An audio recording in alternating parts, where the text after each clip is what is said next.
Hello everyone and welcome to some more Space Engineers. Today I wanted to make a quick video talking to you about weapon convergence and how it can make your small attack ships much more effective and deadly. Now for those of you who are subscribed to me for games like War Thunder or IL-2 are already going to be familiar with the concept of weapon convergence.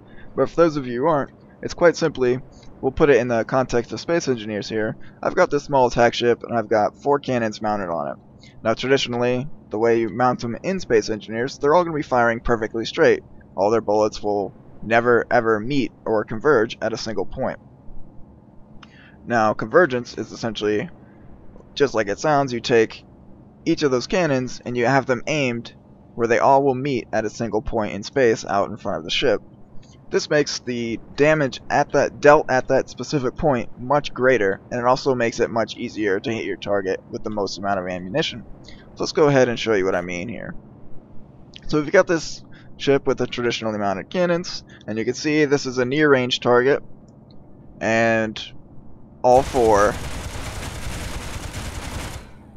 cannons are shooting at a different point. Now they're close enough together where they do an okay amount of damage next to each other, but say I'm trying to kill a target the size of this red square, I can only really hit it with 2 cannons at once, and the other 2 are firing completely off out of nowhere and missing the ship. Now we'll slide over to the mid-range target, and again you're dealt with more or less the same issue. So having these extra cannons on the other side doesn't really help you all that much. And again, we'll fire off at this long-range target, and it's more or less the same effect. So if you're trying to kill a target, you really just kind of spray your ship all over the place to try and kill your target. And that's not an effective way to do it. So here, I've got an identical ship, but instead of mounting the cannons directly to the armor, I've mounted them to rotors.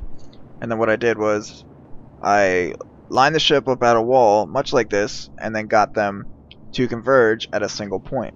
Now that was at the mid-range target to the left. So this target here is closer than your convergence range. You can see that all 4 guns don't converge together, but they are still closer together than a traditionally mounted system. So even when you're not in the proper convergence range, you're still getting more effective fire than traditionally mounted cannons. Now we're going to slide over to this middle target, which is in the optimum convergence range. You can see how all 4 of those laser dots all meet in the center. This makes it much easier to aim, as well as it deals a lot more damage to that specific area. It's much easier for me to do a lot of damage in shorter bursts, and I'm making very efficient use of my ammunition. And now we'll move out here to this longer range target. You can see that the convergence is starting to split again, but it's still much more effective than the traditionally mounted cannons, making it much easier for me to get all 4 cannons hitting my target. You can see the difference. If I'm trying to kill that whole red target, I'm not spraying ammunition all over the place like you can see in those upper targets. You can see I'm able to make quick work of this other inferior attack ship. But anyways, that about does it for this video. Don't forget to leave a like, comment below, subscribe to my channel for more content, and I'll see you guys in the next video.